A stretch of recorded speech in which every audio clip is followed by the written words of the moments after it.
আসসালামু আলাইকুম, সবাই কেমন আছেন? আশা করি আলহামদুলিল্লাহ ভালো আছেন। আমার ফেসবুক পেজ এবং ইউটিউব চ্যানেলের পক্ষ থেকে আপনাদের সবাইকে স্বাগতম। আজকে আমি আলোচনা করব এবং ভিডিওতে দেখানোর চেষ্টা করব ইটালির মধ্যে নামকরা একটা সমুদ্র সৈকত রিমিনি। এই রিমিনি সমুদ্র সৈকত আসলে কি জন্য বিখ্যাত?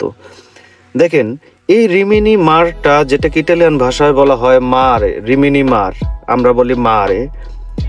এটা ব্যাকটেরিয়া বা দূষণকারী পদার্থের উপস্থিতি বিশ্লেষণের জন্য জলের নমুনা ক্রমাগত নেওয়া হয়। এই কঠোর নিয়ন্ত্রণের জন্য ধন্যবাদ।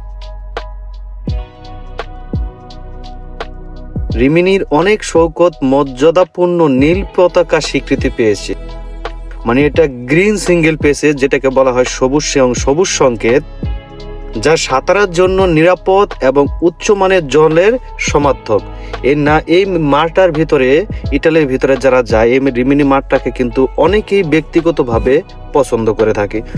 তো যাই হোক, আমি এই ভিডিওর ভিতরে আরও কিছু তথ্য তুলে ধরার চেষ্টা করব। ভিডিওটি ভালো লাগলে অবশ্যই খুব সবাই লাইক, কমেন্ট এবং শেয়ার করে দিবেন। ধন্যবাদ। আজকে ভিডিওর ভিতরে আমি সম্পূর্ণ এই রিমিনির তথ্য তুলে ধরার চেষ্টা করব। ভিডিওটি ভালো লাগলে অবশ্যই সবাই লাইক, কমেন্ট এবং শেয়ার করবেন। দেখেন, অ্যাড্রিয়াটিক হলো সেই সমুদ্র যা রিমিনিকে 15 কিলোমিটার দীর্ঘ উপকূলের একটি অংশে স্নান করায়।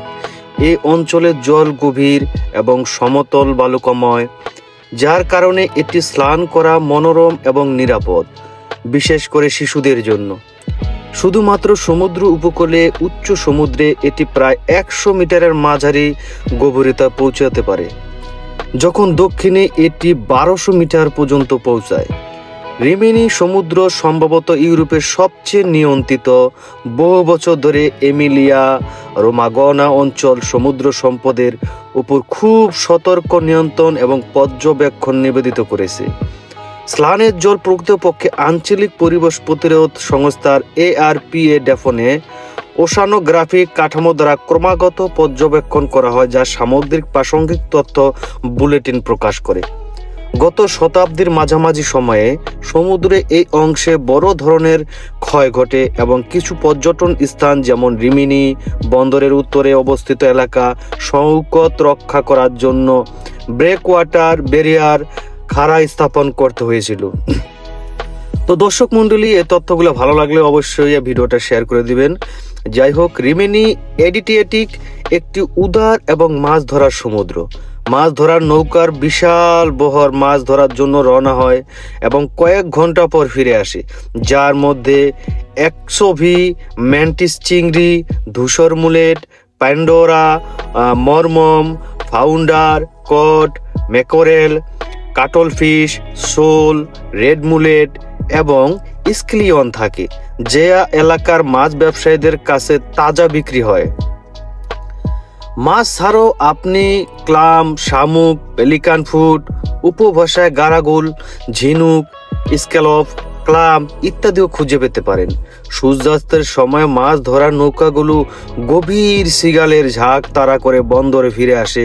তখন তাদের জন্য অপেক্ষা করার জন্য জায়গা হলো পালাটা।